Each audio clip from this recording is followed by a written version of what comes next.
Not because we didn't know. Hear me talk about them. You can find this video uncensored over at patreon.com/Dakota Broskie. And without further ado, here's the video.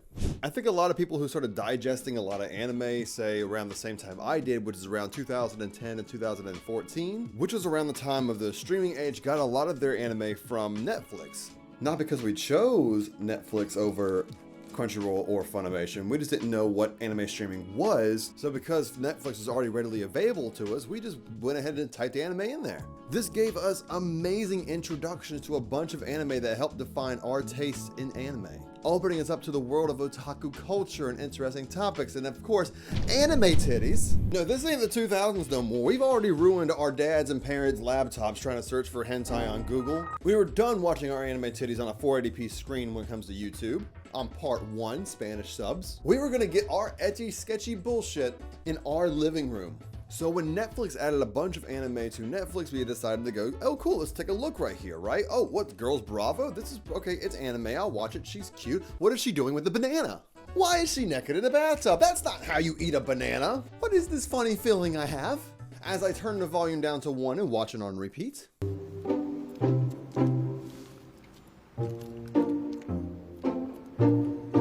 When you're first getting into anime, you're just absorbing everything and anything you can. It doesn't matter if you think the show's good or not, or if it's bad or not, you just know that you enjoy the feeling that anime gives you, so you're gonna watch a bunch of that stuff to get that feeling again. Yeah, you know this one's probably gonna be dog shit from the title and description, but you gotta watch this 6th show in a row that has a girl coming in liking a boy with an angsty attitude. What Netflix didn't do exactly when it comes to their anime is really kind of filter out and warn you about how bad or how down bad these etchy series can get. You come home after school or after work, you come sit down in your living room and you plop on the anime on your Netflix. You're 6 minutes in and it already starts throwing you anime titties. And now you gotta go through the whole settings of Netflix trying to figure out how to delete it before your parents get home or your girlfriend, until you realize that Netflix doesn't have a delete recently watched setting. And you gotta find 13 random shows that kind of fit you to watch so you can push it to the very back and hopefully they don't see it, just so this one picture of two lovers will go away. Not speaking from experience. Kind of related to unrelated note, when Googling this video, and scripting this video, when you Google, oh my goddess, it's totally different from oh my goddess, which is apparently a thing that it doesn't matter because if you type in one, you're gonna get the other. One being an etchy series and one being a very, very heavily, it's a hentai, porn. Never before have we had a vast opportunity to sit down and watch a bunch of anime shows readily available to us right in front of our screen at home on our couch, where we didn't have to find the anime. The anime found us, and thus, watching so many, we found the word in that description and learned it. And that word was etchy.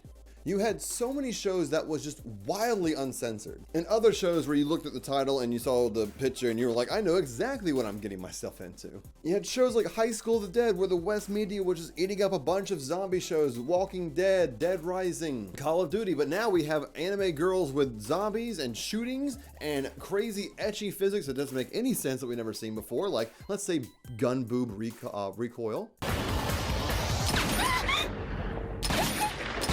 You got shows like Begata HK, where Yamada, who our main character, wants to fuck 100 guys before she graduates, because she thinks being a massive sleut is pretty cool. But then she ends up trying to find the first guy and ends up, you know, falling in love with him.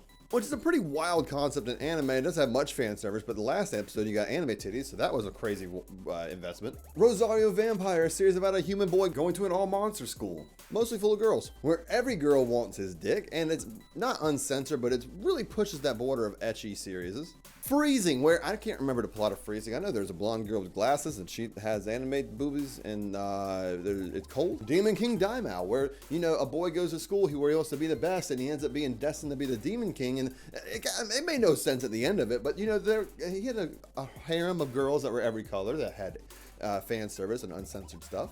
And who can forget about Sekirei, where the main character collects waifus like Pokemon, and they all have cool special powers and their own quirks, and you got the MILF, you got the childhood friend looking one. They all have their own powers and their own fan service scenes, and I actually forgot about Sekirei before scripting this video, and that's a nice treat to remember.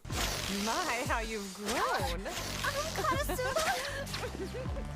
I'm sorry to complain, but... My point is, there were a lot of etchy series, if not the entire etchy genre, that we were introduced to because of Netflix. Because Netflix was the first streaming platform to be readily available in everybody else's home, where students and kids and parents could just go on there and just explore what they had. And what they had could just very well say, oh, you watched Kaze no Stigma, this kind of bad anime. Do you want to watch this one about anime titties? They're both anime, right?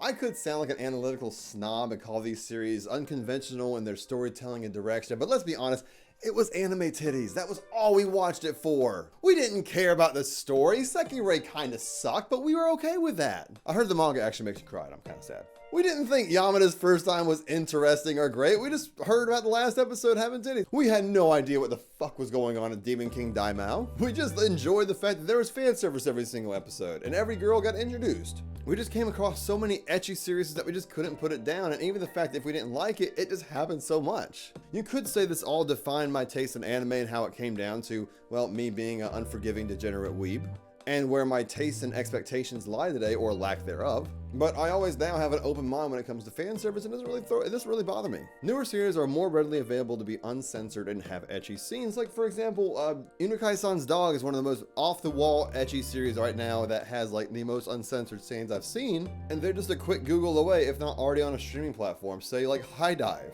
High Dive offers seasonal anime that's uncensored, so there's no need to wait for a year to see if Netflix kind of gets it, or 6 months for a Blu-ray to come out. And there will always be this familiarity when it comes to these forgotten, terrible shows. Or when I see an anime on Netflix that I had to actually search for, and it didn't just fall into my lap. I didn't care that these shows were bad. I just, at the end of the day, it was all just for anime titties.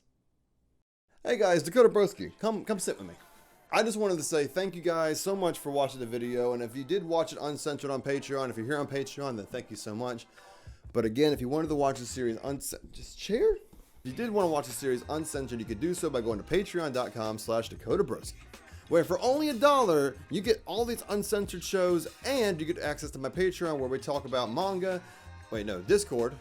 You get access to my Discord where we talk about manga, and you give me suggestions for shows that I will talk about probably in the future because I need material. Now, a quick shout out to my patrons, Reptile Sis and Connor F. Baumgartner.